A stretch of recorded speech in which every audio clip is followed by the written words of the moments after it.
Hello and welcome to the news. It's 8 p.m. Let's get you the day's big stories. I'm Ankita Mukherjee. These are the headlines tonight.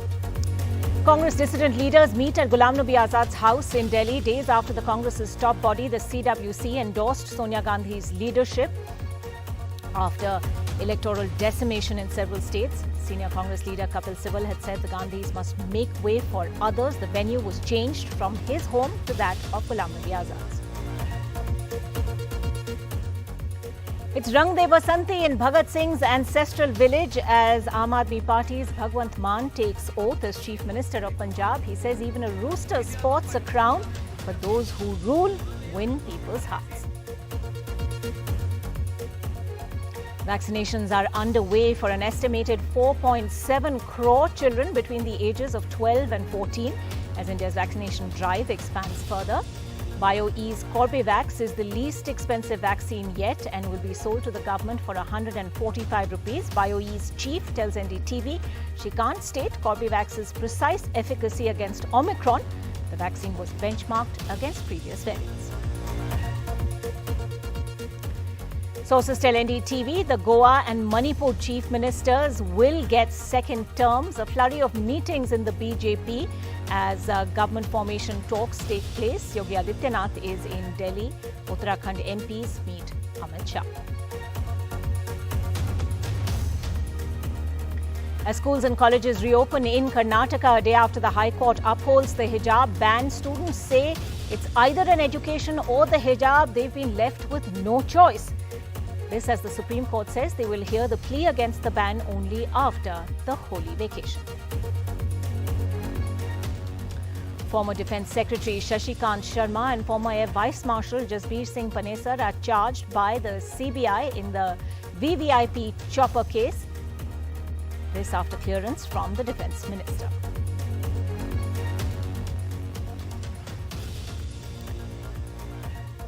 President Zelensky of Ukraine addresses the US Congress, says we need you.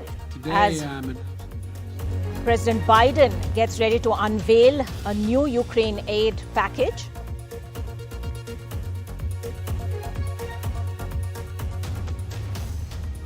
Think about where you want to stand when history books are written, says a White House official when asked about reports that India may buy cheaper Russian oil as global crude prices ease. Has an oil price hike been averted for now?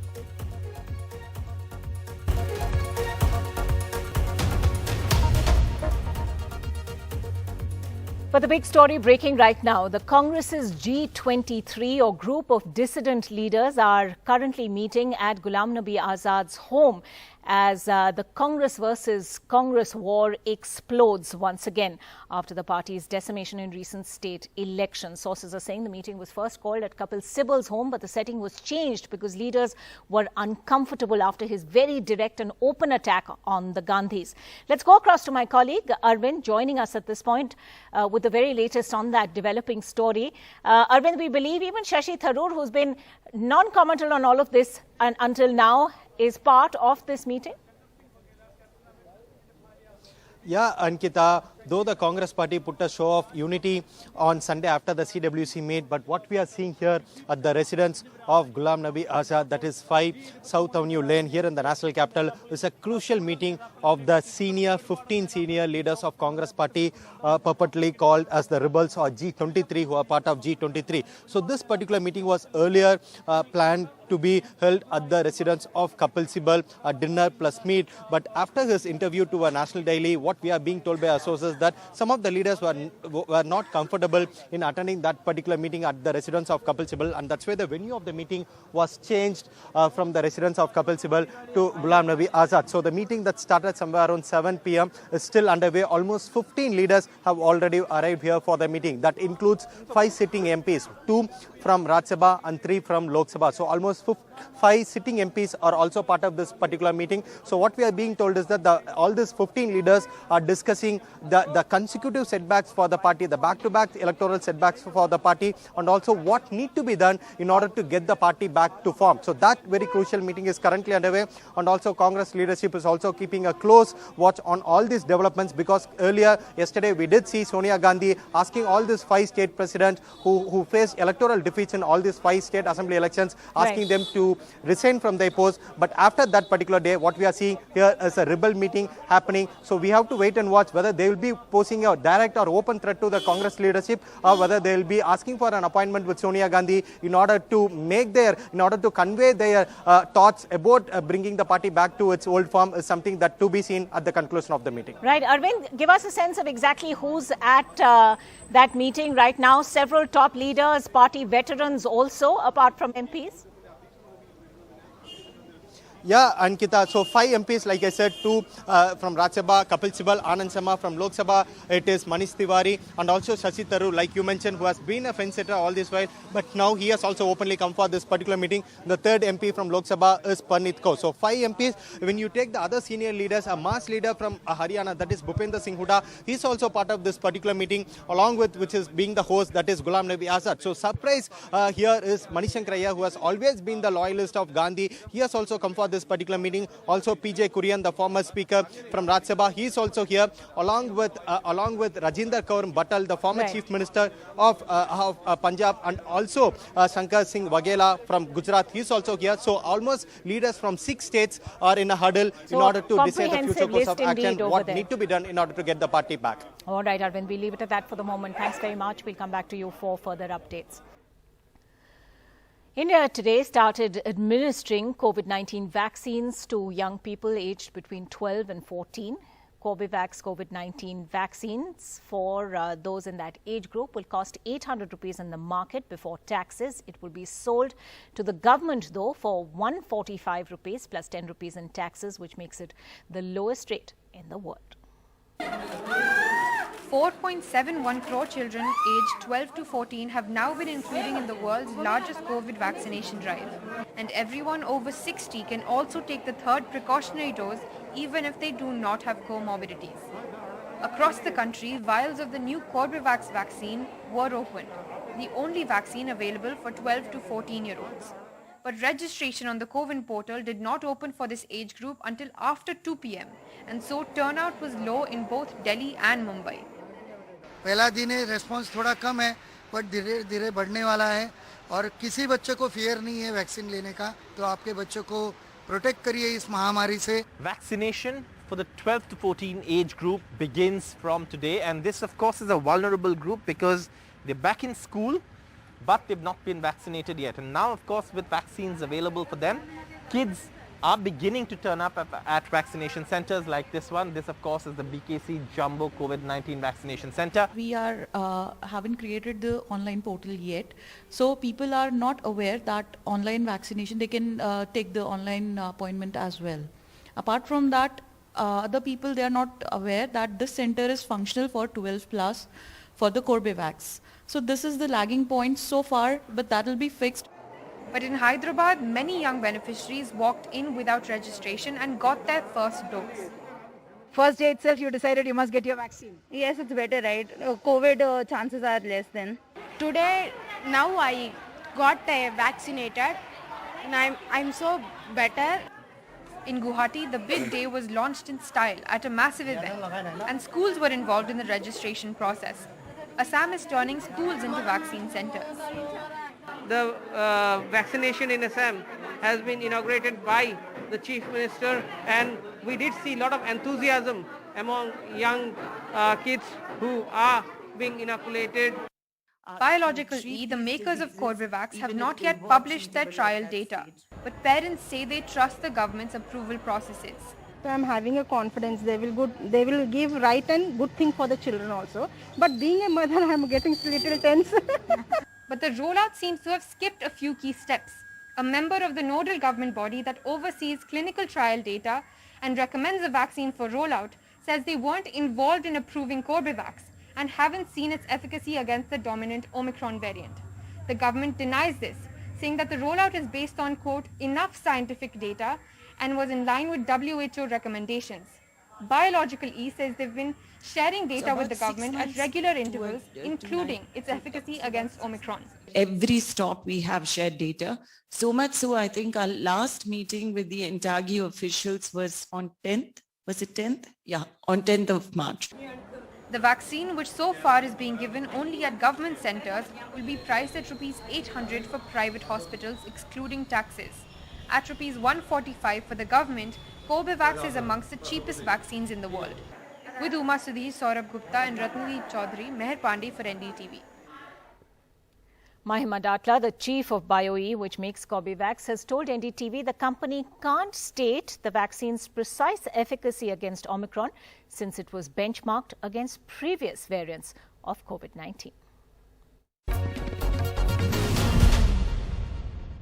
So what does the preliminary data show, Mahima? How effective percentage-wise against Omicron? Well, it's hard to determine percentages because it wasn't a statistical model and we don't have sufficient data to corroborate anything in terms of percentages. Like I can tell you it was close to 90% for the original strain, 80% for Delta, but we don't have the statistical models to suggest this.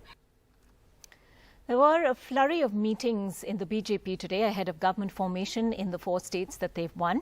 Government formation will take place, of course, immediately after Holi. Sources say Pramod Sawant and N. Biren Singh are assured of second terms as chief ministers of Goa and Manipur, respectively. This after they met the Prime Minister this morning. The UP chief minister is in Delhi too for talks, and Home Minister Amit Shah also met Uttarakhand MPs today.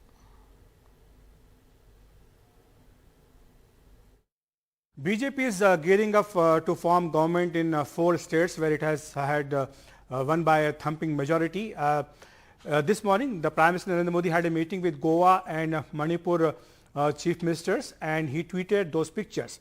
And also, Uttar Pradesh Chief Minister Mr. Yogi Adityanath is in Delhi. He had a meeting with the party president JP Nadda, and Rajya Sabha MPs from Uttarakhand, they had a meeting with the Home Minister Amit Shah. So all these hectic activities are going on.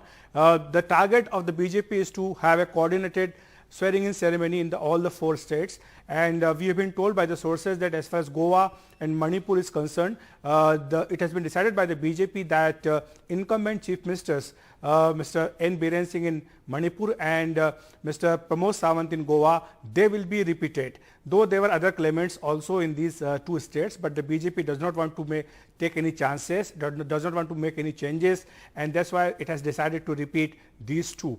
As far as Uttarakhand is concerned, of course, there's a big challenge for the BJP because the incumbent Chief Minister Mr. Pushkar Singh Dhami has lost his own election, and now party sources are indicating that somebody from the MLAs would be the next CM, though Mr. Dhami is also in the race, and Mr. Amit Shah had held discussions with the BJP MPs from Uttarakhand, and in fact for the past 2 days there has been meetings at the Prime Minister's residence with the top leaders where they have been discussing about the government formation in these 4 states. And also Yogi Adityanath, he had a meeting with the BJP President JP Nadda. They talked about the possible cabinet formation and also discussed about the candidates for the upcoming MLC elections which are scheduled shortly, and around 30 seats are there, and BJP has to finalize those candidates also. So all this activity is going on at the BJP level, and they are trying their best to form the government as soon as possible. But we have been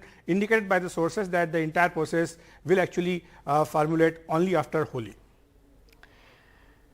Akhilesh Sharma there getting us those details. Moving on, the Supreme Court has agreed to list pleas challenging the Karnataka High Court order on the hijab ban in educational institutions, but that hearing will be held only after the Holi vacations. The hijab is not an essential religious practice is what the Karnataka High Court had ruled yesterday, upholding the ban on hijab in classrooms. A bench of Chief Justice N.V. Ramana and others took note of the submissions of senior advocate Sanjay Hegre that an urgent hearing was needed, keeping in mind upcoming examinations. The Chief Justice said others have also mentioned, let us see, we will list after the vacations, give us time. Meanwhile, schools and colleges have reopened in Karnataka a day after the High Court's decision. All gatherings have been prohibited near educational institutions in Udupi and 9 other districts. For students returning to school, there was a designated space to take off their hijabs. They're saying the court's verdict has left them with no choice at all. They won't allow me inside if I don't remove it, so obviously I have to remove. How do you feel about it? At starting it was uncomfortable. Now I sit in the last benches, so it's okay now, I feel, because you don't have much of a choice, as you say. Yeah, obviously I don't have choice. I have to sit. If I want class, I have to sit without hijab. This is Sana. She is first-year student studying computer science at a private aided college in Udupi in coastal Karnataka. Until the High Court order upholding the state government ban on hijab, students were allowed to wear hijab in the classrooms. Now, no longer. One of my friends, she asked me, why didn't you come all these days? So I told her, because of this, court ke chakkar mein I didn't come. So I told her like that, but she was like, now you look good, you look like us. She told like that, then I was like, I was okay, I didn't respond to them. But then after 2 days, I just changed my place. I didn't feel comfortable with her. Students wearing hijabs were given a space to take off the hijabs before attending classes. Others held up signs of protest. Sana tells us students are dropping out. If you are going to take TC, final year degree people, some girls, they're going to take the TC. Some maybe they'll come. I don't know. You're not sure? I'm not sure. BJP leader, who is also the vice president of Udupi Girls Government College, shockingly branded the students as agents of a terrorist organization. At last I told them they are not a student, they are the agent of the terrorist activity organization. They don't follow, they don't respect our Indian judiciary, means they can walk out from India. They can settle down where they have to allow hijab, they can practice their religious practice, they can go and settle down there. There are plenty of untold stories just like Sana's, who in silence, without much of a choice and the fear of losing out on education, are forced to remove the hijabs. In Udupi, with camera person Kumar, Shrija for NDTV. Former Defence Secretary Shashikant Sharma and former Air Vice Marshal Jasbir Singh Panesar were charged by the CBI today in the Augusta Westland case that involves corruption in the purchase of VVIP choppers. With the Defence Ministry giving its clearance, the CBI filed a supplementary charge sheet in the 3,200 crore case, naming Shashikant Sharma and 4 other senior Indian Air Force officials as accused in the case. Mr. Sharma was Joint Secretary Air in the Defence Ministry between 2003 and 2007. He then went on to become Defence Secretary in 2011 and 2013 and Auditor from 2013 to 2017.